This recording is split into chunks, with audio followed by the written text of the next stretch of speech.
Gracias, Nole. Muy buenos días a la teleaudiencia. Otra mañana, como sucede todos los días, con temas de enorme importancia y actualidad.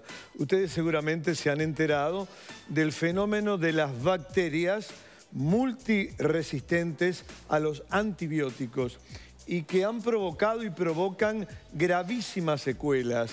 Y que se dan fundamentalmente en los hospitales, tanto públicos como privados. Se dio un fenómeno muy preocupante el mes pasado en el Hospital Pasteur con 7 pacientes infectados severamente en el CTI de esa institución. Pero hay mucho para hablar de este tema y, como siempre, hemos convocado a un experto, obviamente a un referente. Nos visita el doctor Homero Bañulo, infectólogo e intensivista. Muchísimas gracias, doctor. No, gracias a usted. Por estar. Doctor, le explicamos con detalles a la teleaudiencia qué es esto de las bacterias multiresistentes a los antibióticos y que se dan fundamentalmente en los CTI y en los hospitales. Bueno, multiresistente se llama por definición a las que son resistentes al menos a 3 antibióticos. 3 o más antibióticos a los que habitualmente esa bacteria es o era sensible.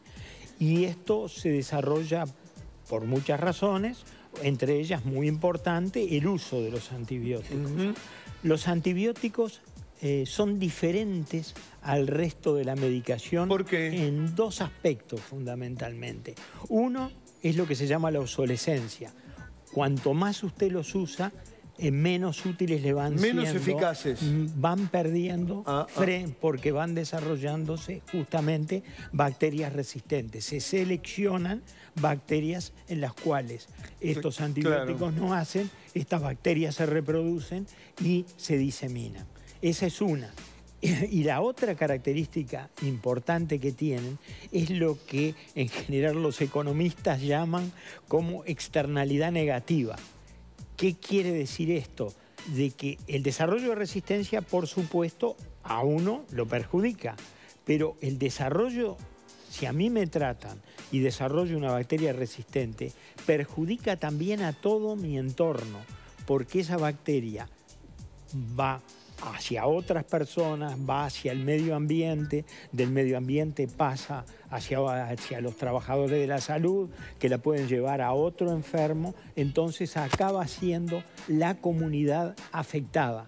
O sea que cada vez que uno da un antibiótico a un enfermo, tiene que tener presente de que está actuando sobre el medio y que esto puede llegar a actuar sobre otras personas. Doctor, que una persona tenga diversas patologías, que esté enferma, digamos, agrava, la hace mucho más proclive a ser infectada por una de estas bacterias. La hace mucho más proclive ya a ser infectada por cualquiera, sea o no multiresistente. Sobre todo hay enfermedades y tratamientos.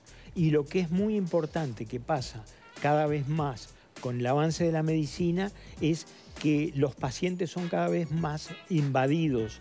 O sea, les colocamos sondas, les colocamos vías venosas, les hacemos procedimientos quirúrgicos más o menos invasivos y todo eso es una forma de ingreso de los microorganismos hacia el propio organismo del paciente. Doctor, otro factor para la teleaudiencia, ¿cómo pesa la falta de higiene en un CTI, sea público o sea privado? Bueno, es un hecho determinante. Determinante. En realidad, cuanto mejor la higiene, digamos, menos es posible de que aparezcan infecciones en los pacientes. La higiene es un hecho de suma importancia y hay que hacerla siguiendo determinados protocolos y tiene que estar supervisada. Uno de los problemas que nosotros hemos visto vinculado a la emergencia de estas situaciones de aparición de varios enfermos infectados es con multiresistentes y a veces inclusive con otros gérmenes, es el ausentismo. Si disminuye la cantidad de personas por ausentismo, digamos, después de eso muy a menudo ve que aumentan el número de infecciones hospitalarias. Le pregunto a un experto y siguiendo con el mismo tema de la falta de higiene, ¿pesa o no el hecho de las tercerizaciones justamente del sector higiene y limpieza? Por supuesto. Sí. Porque las empresas tercerizadas muy a menudo lo que pasa es que rotan mucho el personal. Claro. Y a veces ponen personal que no está capacitado para una adecuada higiene. Y además esto debe ser supervisado por licenciadas de enfermería con formaciones específicas en control de infecciones. Otra pregunta también en esa misma dirección. Las NERS deben jugar un papel muy importante, ¿no? Yo diría que determinante. También. Determinante. Y lamentablemente en nuestro país la profesión de licenciada en enfermería no es lo suficientemente valorada, reconocida, ni que hablar remunerada, digamos. Y esto es una de las cosas que la disminución de la motivación del personal, que no solo se vincula a lo económico, pero que lo económico es muy importante, incide muy a menudo en estos hechos. Doctor Bañulo, ¿hay registros? Porque el otro día leía una nota sobre este tema en el diario El País, donde decía, consultada la comunidad médica, se ve que entrevistaron obviamente a varios profesionales, calcularon que el año pasado, 2017, hubo 30 casos. Pero ¿hay un registro que lleva, por ejemplo, el Ministerio de Salud Pública? Por decretos ministerial tiene que haber un registro. Esto se creó en el año 1998, cuando el ministro era el profesor Raúl Bustos, en el cual se determinaron justamente las funciones de contralor de infecciones, a quienes estaban encargadas en las distintas instituciones. Estas instituciones tienen que reportarle al ministerio y el ministerio tiene que disponer de todos esos datos y esos datos tienen que ser accesibles a la población y a los medios. Esto fue así hasta alrededor del 2010, 2011, por ejemplo. Pero ahí se cortó ahí. Y de ahí, digamos, por lo menos, a lo mejor alguien tiene los datos, pero por lo menos no han tomado la... Yo sé que ahora hay un esfuerzo de nuevo por empezar a recolectar estos datos, a disponer de ellos y a actuar sobre los mismos. Porque lo que no se sabe... Lo que no se conoce es muy difícil de poder tratarlo y solucionarlo. Absolutamente de acuerdo, doctor Bañulo. Vamos con consultas de la teleaudiencia y que son bien interesantes y que complementan todo lo que ha dicho nuestro invitado. Vamos con la primera, señor director. Claro, es otro tema de actualidad. ¿Qué pasa con la bacteria de agua salada de la que se habla en estos días? Y le pregunta, doctor, ¿existen antibióticos que las combatan? ¿Hay más ahora que antes? ¿Cómo se evitan? Bueno, varias preguntas le hace Carlos. Empecemos por cómo se evitan. No hay que entrar al agua si uno tiene lesiones. Una herida. Lesiones de piel, justamente. Sí. No hay que entrar al agua en esas circunstancias. Y si se entra y se produce la herida, por ejemplo en el agua, hay que lavar abundantemente y utilizar alcohol, que es magnífico, sigue siendo. ¿Es común esto? No. No es común. No es común y afecta a gente que ya de por sí tiene otras enfermedades previas, habitualmente.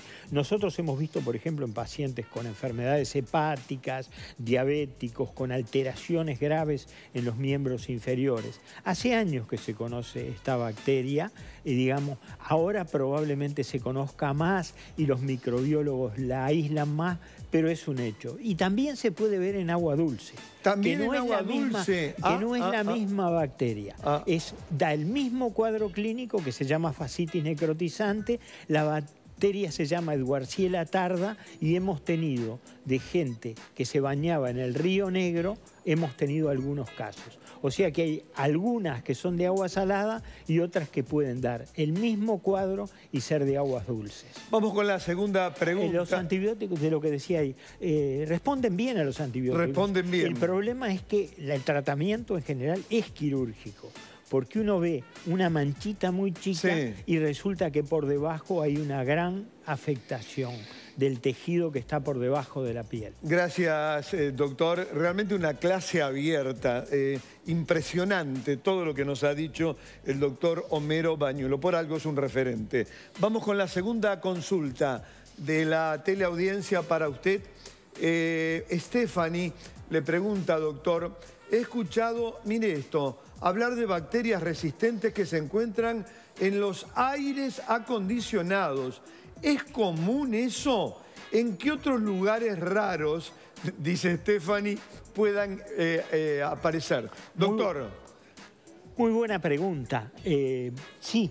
En los aires acondicionados, digamos, de los hospitales. De los hospitales. Y de lugares donde hay enfermos. Y hay que tener... Esto nos los enseñó a nosotros un profesor de infectología israelí que ha estado varias veces en Uruguay.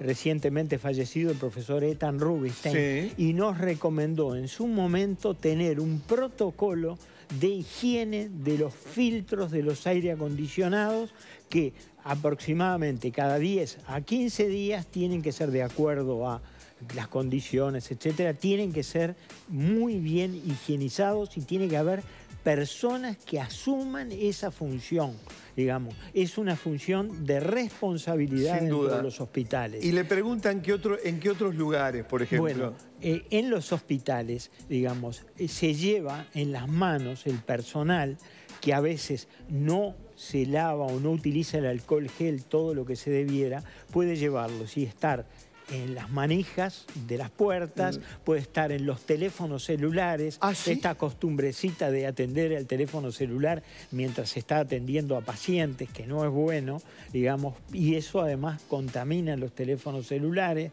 en los mouse de las computadoras o en los teclados de las computadoras, en todos esos lados se ha encontrado. En el aire acondicionado específicamente hay una bacteria que se encuentra más, que se llama Cinetobacter y que afecta a los enfermos que están muy debilitados, muy enfermos ya. Doctor Homero Bañulo, 1.000.000 de gracias. No, a usted. No sabe la importancia que ha tenido todo lo que nos ha dicho, una transferencia de conocimiento y de información a ustedes, a toda la comunidad en todo el país. Es lo que hacemos cada mañana en Desayunos Informales. Pausa.